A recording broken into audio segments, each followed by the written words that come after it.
Okay. Good day, sir. My name is Lawrence Adrian de Guzman from BSIT 2D. Then, ito na po yung midterm exam na pinagawa niya po sa amin, which is promotional site. Then, yung pangalan po ng aking promotional site is Sneakers Apparel. Then, ito po yung codes ng aking ginawa. Okay. So, una po is gumawa po ako dito ng div class header para po sa aking header. Ito po, buong buo yan. Ayan, which is ito po. Ayan. Yung may picture po na background picture. Then, yung laman po ng header ko, nilagyan ko po siya ng dalawang div class, which is container, then row. Dito po sa container, nilagyan ko po siya ng navbar, kung saan meron po siyang div class na logo. Yung logo image ko po, ito, Sneakers Apparel. Then, gumawa po ako ulit ng isa pang panibagong div class na menu na naglalaman po ng navigation or nav na may UL then LI. So ito po mga LI na to is ito po yung home, brands, then about us, contact and login. Then dito sa brands po is gumamit po ako ng drop down button para ipakita po tong iba't ibang content or iba't iba pang mga laman nung brands na to. Like this po. Ayan. Nike, Adidas, Vans. Then yung home, about us, contact and login. Nandiyan po lahat yan sa div class menu. Then, next is yung row, class row. Itong class row na po is meron dalawang column. Call to, then call to din. Dito po is sa unang column na nilagay ko, nilagyan ko po siya ng header 1, then paragraph, konting description or parang quotes po, which is ito. Life is short by another pair of sneakers. Sneakers are a new era. Anyone can feel new with a new pair of shoes. They make you feel contemporary. Ito po siya. Ayan. Call to. Then yung next na call to naman po is yung image na nilagay ko dito. Ayan. Then sumunod na po tayo dito sa brand product. Ito po. Nilagyan ko po siya ng div class na product. Mula po hanggang dito. Ito. Ayan. Brands. Naglagay ako ng comment. Then unang brand is Nike. Sa loob ng div class na brands, merong div class na Nike, which is yung mga Nike products. Nilagyan ko po doon is div class product 1 kasi ito po yung una kong product, yung pinaka brands ko product 1. Then sa loob po ng product 1, nilagyan ko po siya ng header 1 na brands, tas header 3 na Nike, which is ito po. Ayan. Pagkatapos po niyan, yung brands nilagyan ko dito po sa div class Nike pic, which is yung mga picture. Ito pang apat na yan. Nilagyan ko po siya dyan ng image. Then, H4, pangalan po ng mga sapatos. Ganun din po yung ginawa ko sa Adidas, sa Vans. Sa Adidas, pinangalan ko lang po siya ng product 2. Tapos sa div class po is Nike pic. Dito kanina is Nike pic. Yung pinaka ano niya po, ayan, pinaka isa niyan. Kasama na po yung ano, ayan. Dito Nike, Adidas pic, Adi pic. Then Vans pic. Ayan, ayan po. Then last one is yung sa footer. Div class footer. Then ito po yan, div class footer. Tapos footer contain.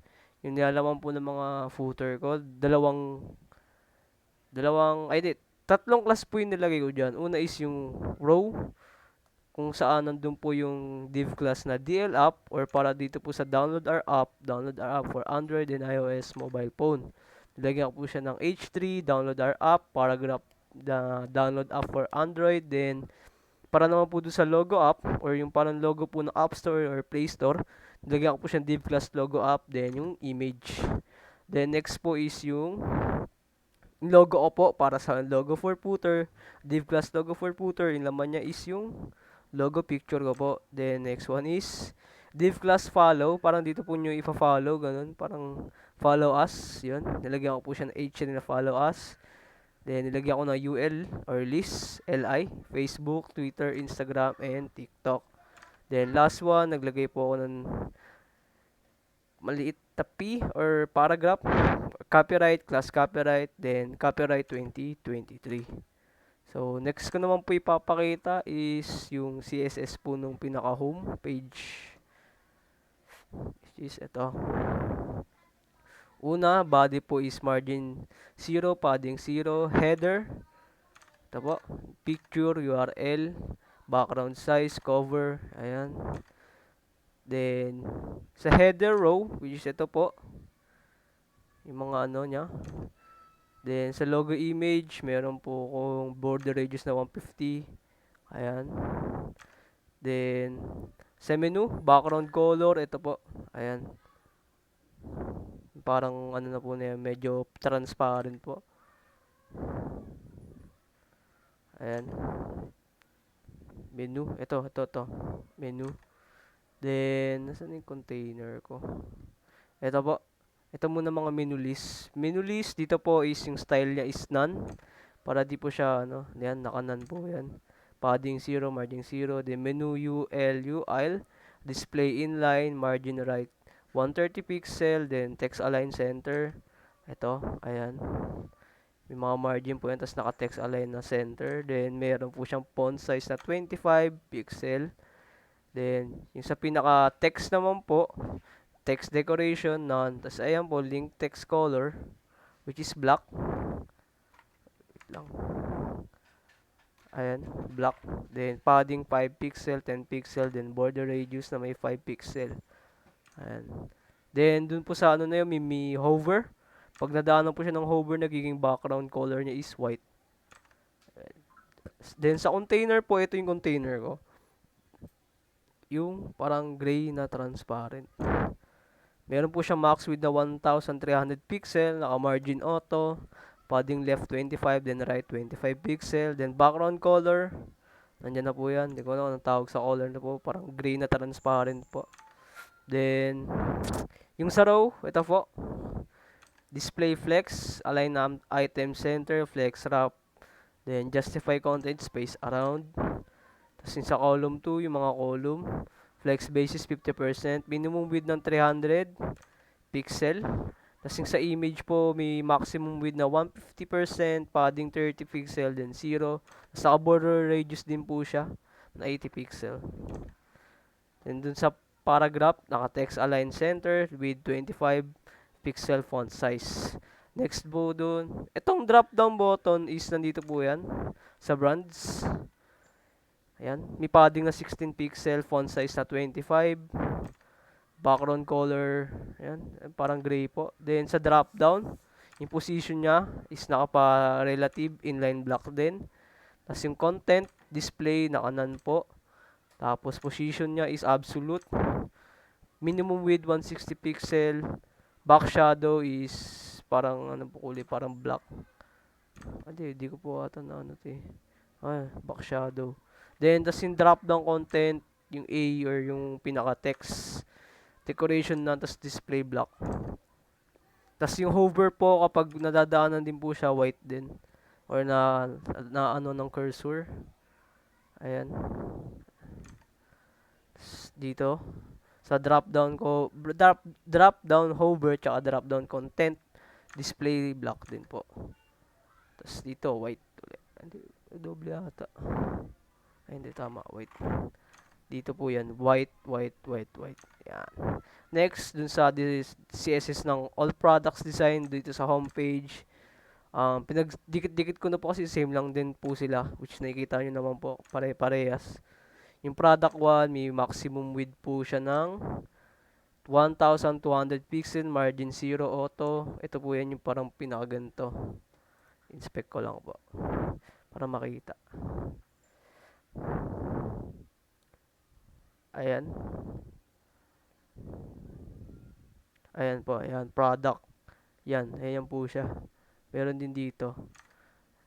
May padding na 20, tas overflow hidden para di po sila magpatong-patong. Or magkaparang overlaps po ba yun. Then, sa product H1, naka-text align center. Margin bottom 20, font size 40. Ito, H1, brands. Then, sa product 1, 2, 3, H3 which is yung product name Nike Adidas Vans. Ito po yung HTML, naka-font size ng 40 pixel. Then yung mga name po is naka-font size ng 20 pixel ng bawat sapatos. Tapos yung Nike Peak, may border box po siya. Tapos naka-float po ng left, 25% width, text align center, then margin na 10px0. Tapos may transition para po sa hover po ng mga picture.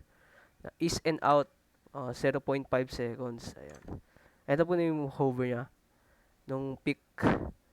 Adi peak hover, Nike peak hover, Vans peak hover, transform, translate y minus 20 pixel. Ayan po. Ito yung nadadaan na po siya ng cursor. Nagma-minus 20 pixel din. Parang gumagalaw po. Ayan. Dito din. Ayan. Ito.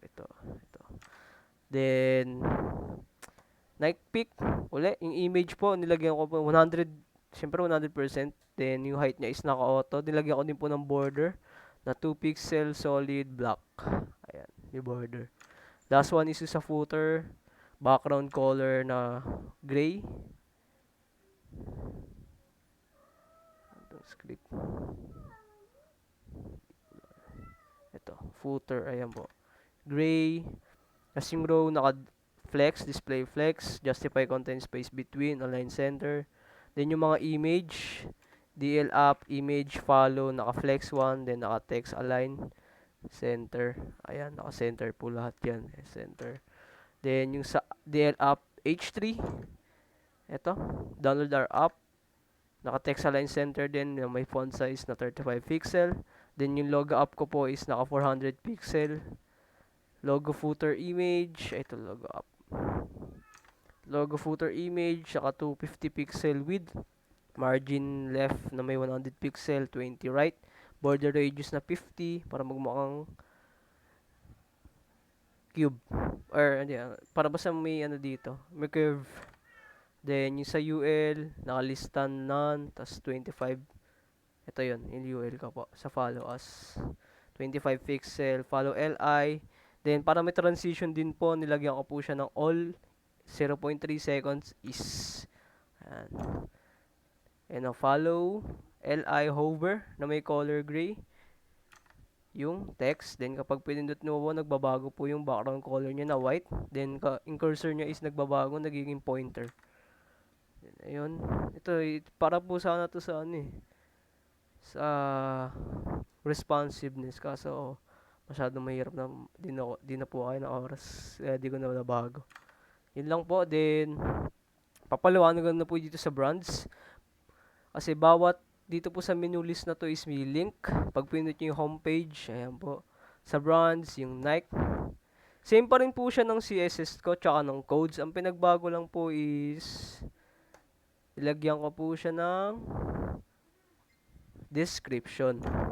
Ayan, color, tas yung konting description about po doon sa sapatos na yun. May hover pa rin po yan, tas same background, background, may background dito, tas may Nike na pangalan. Ito po, binago ko lang po ng background image.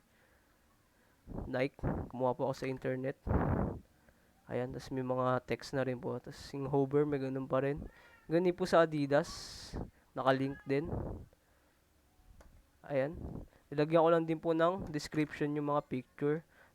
Ayan, color, tsaka description, color, description. Pati sa Vans, ganun din po. Color description. Ayan. Tas background. Yun lang po. Then, sa About Us, nakalink din meron. About Us. Ayan. Dito po yan. Lahat po yan sa href, dun sa menu list or menu content. Ayan. Lahat yan may HTML po na naka-href. Andun na po tayo sa About Us. Sa About Us is nilagay ko lang po yung about po dun sa website na yun. Welcome to Sneakers Apparel, blah blah blah, MMA. Ayan. Then, excuse me. Sa contact naman po is, ganun din, nakalink din po. May link din na HTML. Contact. Ayan, name. Dito is, naglagay lang ako ng div class na con or contact, tas div class ID na contact form na may h2 na contact us, tapos form action, method post, tas lumuha ako ng div class form group na naglalaman ng label for name, Ayan, name. Na may input type na text. Pwede ako maglagay dyan, kahit ano pang name. Ayan, tapos sa email, ganun din. Gumamit ako dyan ng label for email. Tapos input types email, Adrian at ayan.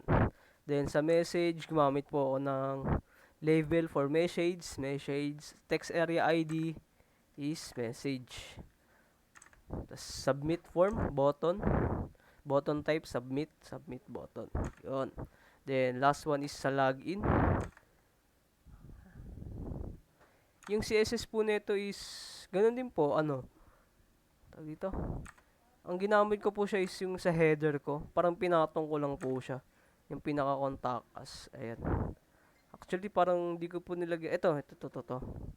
Ayan. So, yun. Contact. Background the white. Padding 20. Margin top 50. May border radius na 5. Para may konting curve. Then, yung form group. May margin bottom siya na 20 pixel. Yan. Tapos yung label. Naka-display black. Tapos yung font weight niya is bold. Form group input type text, tsaka yung form group input type email. Naka-width na 100%, may padding na 8. 16 yung size, font size. Ayan, 16 yan. Tapos, may border radius na 5 din. Ayan, may curve. Tapos, border na 1 pixel, solid, white. Ayan. Tapos, sa button type submit, may background na green. Text color white, border none. Padding 1020. Cursor pointer, then border radius na 5 para mag-curve. Ayan. Wait lang. Tama, okay. Tama. Ganun din po ginawa ko sa login. Halos same lang din ng HTML yan. Ang ginawa ko lang dito is naglagay ako ng div class log, h2 na login, username na label, na may input types na text, ID niya, username, username. Tapos naka-required din po yan. Para kailangan maglagay ka talaga po ng pangalan tas ng password. Ayan, tignan nyo po. Din po, div class form group yung ginamit ko dun sa ano na yun. Parang ito. Form group. Sa pangalawang form group, meron label na for password.